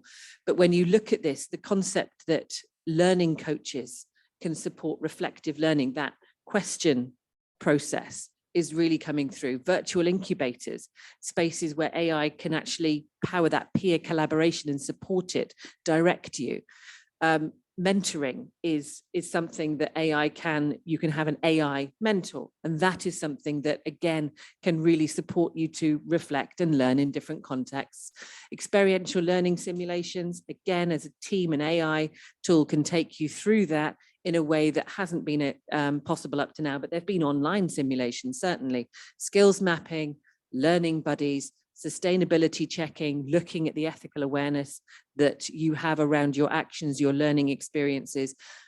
And sometimes the most exciting one for me, I mean, multilingual potential. Working as we do across many countries, I'm sure all of you do, the ability to work multilingually has always been one that we've been striving towards. AI offers that chance to more seamlessly translate both the language and the cultural references and context of a learning tool, a learning experience that we're trying to, or a training that we're trying to share. So these are all extensively exciting, solidly exciting. So where I think AI can support, yes, it can. Can it support entrepreneurial learning? Hell yes, it can.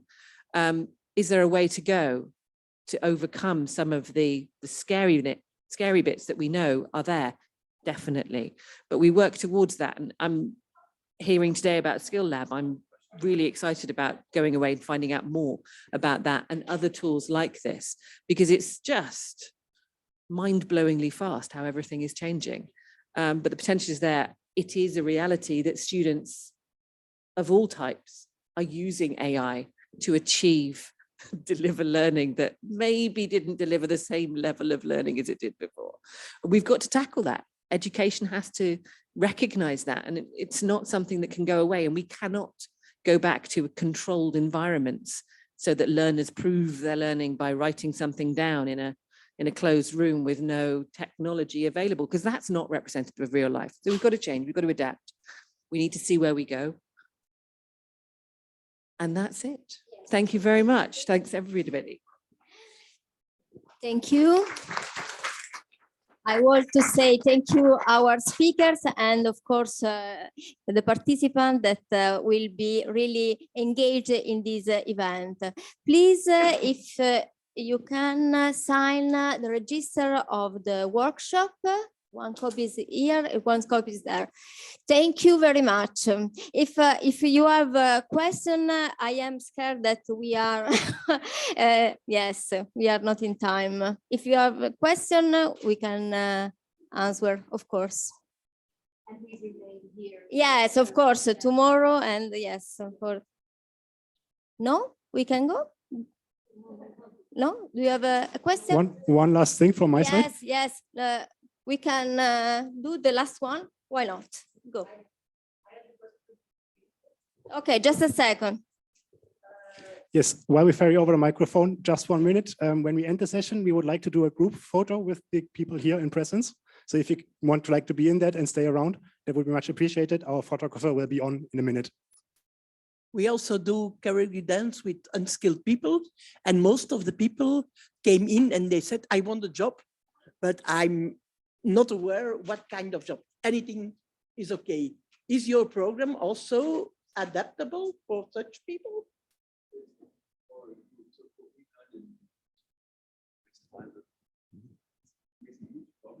Someone says, I'm not sure, maybe this would be an option.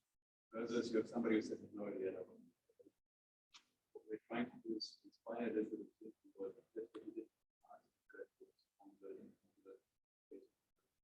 Yeah, some of the options where either you have interest, where either you have the interest or you bring a few skills, and that sparks some ideas already. And that's what we're optimizing for, exactly like you said. It's a huge, huge issue that people don't have any idea of what to do with their lives and how to apply these skills. Yeah.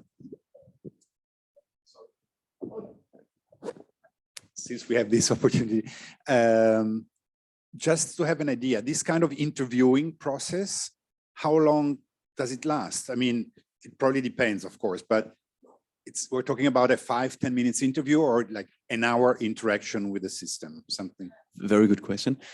There's a couple of use cases. So there is what we call transactional use cases. Let's say you have an appointment with a careers counselor and you want to have as much information as possible. It's like a one-time thing, and that should be below 20 minutes.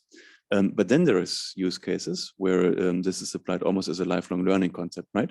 You're starting this, you're doing a course, you're adding your skills, you're taking sessions to reflect on it, and then this can take weeks and months of revisiting it, or even after you take a course, you go back.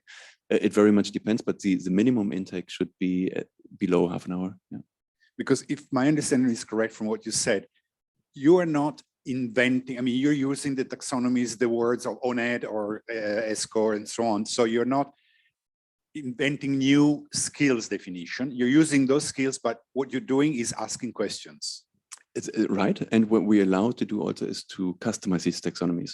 So you can, we build taxonomy editing features. So you could say, I start with the ESCO framework, but let's say I always use the example of if you're in the Alps, you don't want to show shipbuilding occupations, right? So you can say, oh, out of these, say 3,000 ESCO occupations, those 500 don't make sense. Or you add your synonyms yourself, or you change the description, or you change the language in a way that it's, because as we know, these things can get very technical in language.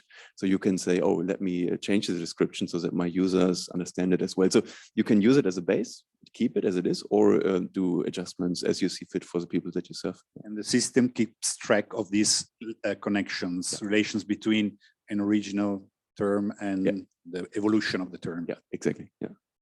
Very interesting. Yeah, I can see the next slide, notification, because I was master for I've tried the application because I was in Amsterdam, because there is an Erasmus project about this skill lab also.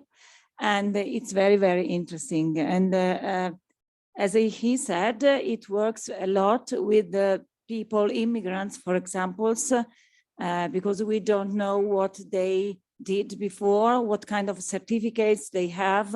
And so this application mixed everything, and they can find also me. I found some skills that I lost in my mind, and now who knows, I can use now to find a new job. Why not?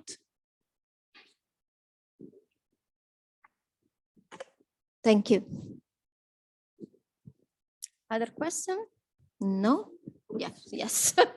Sorry, everybody. I know everybody is thirsty, but because I'm thinking now it could be used also to use it parallelly with learning process in school, because probably students using the text can say, well, this course, I don't like it, but I still have to do it. It's obligatory, etc. So you could, as an institution, you can learn ad hoc, as a matter of speaking, what students like in terms of their development of skills or not.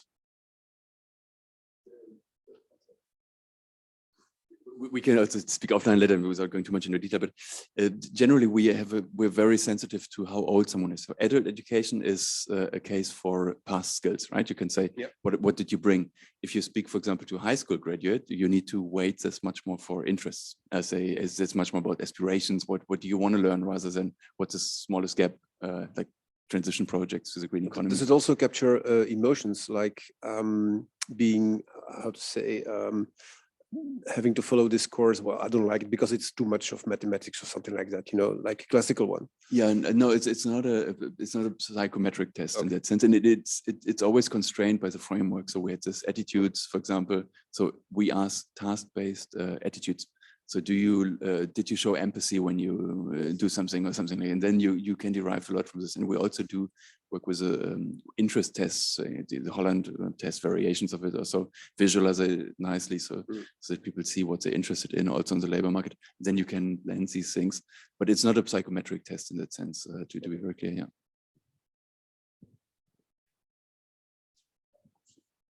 Okay, thank you again. Thank you again.